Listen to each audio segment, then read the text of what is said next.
কিন্তু দুধ দারুই করে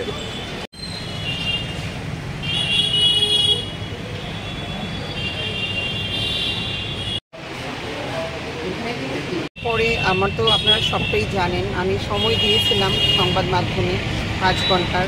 আসলে আমার জীবনের মূল্য কারোর কাছেই নেই, আমি বুঝতে পারলাম না আমার নেতৃত্বের কাছে আছে না অন্যান্য কারোর কাছে, আমি কোনো রকম কিছুই পাইনি।